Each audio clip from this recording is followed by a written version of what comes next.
G'day guys, Jay here again. Got another video today. A couple of things. Got a couple of packages in the mail. One is from Urban Archery in Melbourne. Is a set of arrows to set up for a guy. Get those cooking for him. And I think, yep. And a new Urban t-shirt to make its way to Ireland with me for a friend of mine over there. Hopefully she's pretty stoked with it. As I said, that's that, and it's just a set of arrows to set up for a guy. Second one is Vanes. Fusion X Vanes from Q2i. Now, Q2i, they make a fantastic vane. I've been shooting for a couple of years. The tech in these things is second to none as far as I'm concerned. This is the Fusion X2 2.1 inch in the standard height. They also do a super low. Now the super low is awesome. I've had great results with it, but myself I prefer the standard one. That's it there.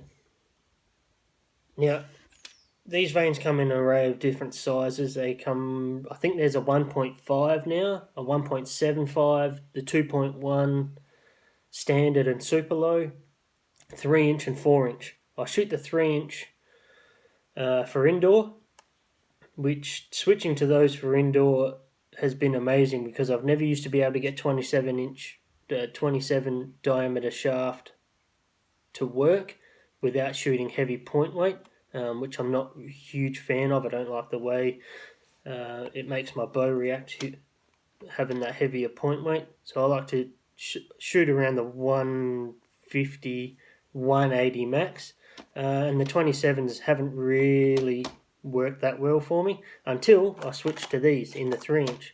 And I did some testing, got some really good scores out of them, and shot some pretty good rounds, and the overall performance was amazing. So I ended up shooting those in the 27s in Vegas this year. So we're going to be putting these on these arrows today for this guy, which is good because I think it's the best vane on the market. Now, a little bit about this vane. The tech in it is second to none. You get a superior flight out of it. The durability is second to none. You can nick these things, you know, if it's not ripped all the way through. I've just kept shooting them with no lack of performance. Now these things are no prep as well, so the adhesion you get from them straight out of the box without having to clean them is phenomenal. You know, being no prep saves a lot of time. And they've got what's called duopolymer technology. So if you can see the different color base, okay. So they make the seat out of a ridger, stiffer polymer. So it helps stick to the shaft. You get a wider foot, a wider base for your glue to sit, and obviously contact to the shaft, and then obviously the vane part on top. Like I said, I switched to these a couple of years ago, and I wouldn't shoot anything else. Alright, so let's get them out the way. So we're going to put a couple of arrows together. Obviously not going to go through and do them all because that would take forever. So we'll do, I know, probably one, maybe two, talk about it a bit and show you how I do it. Okay, so we get some components out. Got some biter knots in there, which are always good. Some points and some pins. Alright. Now these come with a knot already inserted. And they had a insert in the other end. As these were pre-mades with some vanes on them, but I've already stripped them down, ready to put new vanes on, and cut out the insert whilst cutting to length, so I didn't have to worry about ungluing them.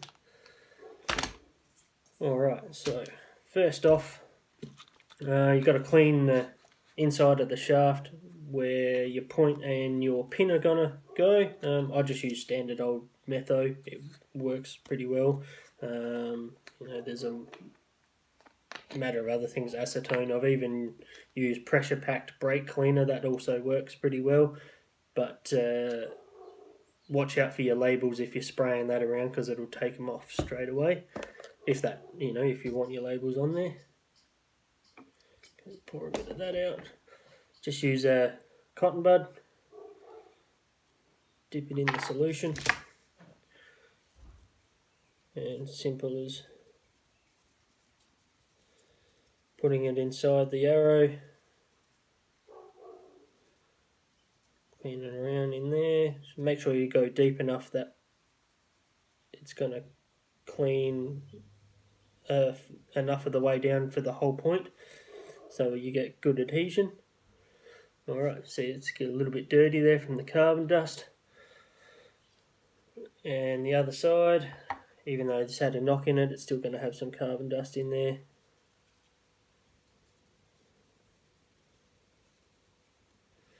Alright, that's that. Stick that to the side. Do another one.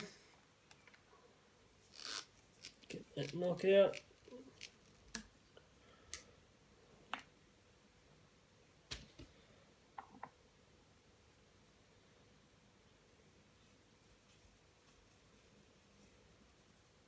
Give it a clean. Dip again.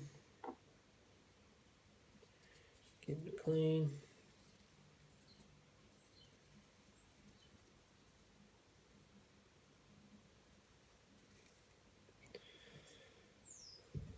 Alright, that's that part. Now, just grab a bit of paper towel, give the arrow a bit of a wipe down to where the vanes are going to sit. Obviously make sure that's all clean, especially because I've stripped fletchers off these already.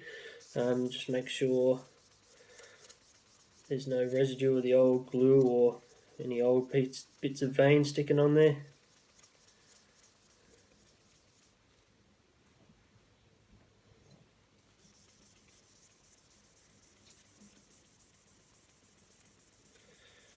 Okay, onto the pins and points. Just grab the arrow. Fortunately I haven't got my blowtorch today. I don't know where it is. I've packed it away and I can't find it, so we're going to use a little handheld one. Makes it a little bit more difficult, but it does do the job. Alright, so I use some pliers just to hold everything, so I keep my hands out of the way of the flame, especially with the little handheld, so make sure we're safe. Alright, so we'll start off with the pins first. Stick it inside the pliers there. Got your hot melt. This is low temp craft glue. You get it in packs of 200 or 300 from the reject shop, stuff like that. This is fairly flexible.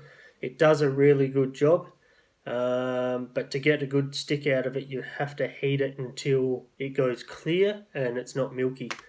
If you use it while it's still milky, the points may come out, but other than that, this stuff does an awesome job. Alright, put a bit of heat on the pin, nothing too crazy. Get at the end of the glue there.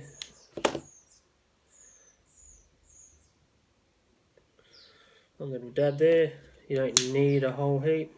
Just go over it again.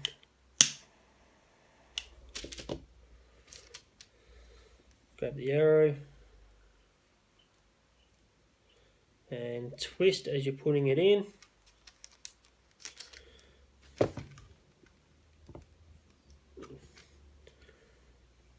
And that's your pin. Now you should be able to touch the component after it's gone in. If you can't, you've probably got it too hot, and then it can damage the carbon of your arrow.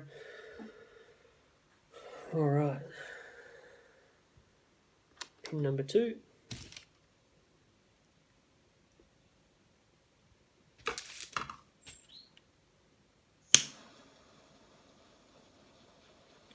Bit of heat on the pin itself, and the end of the glue stick.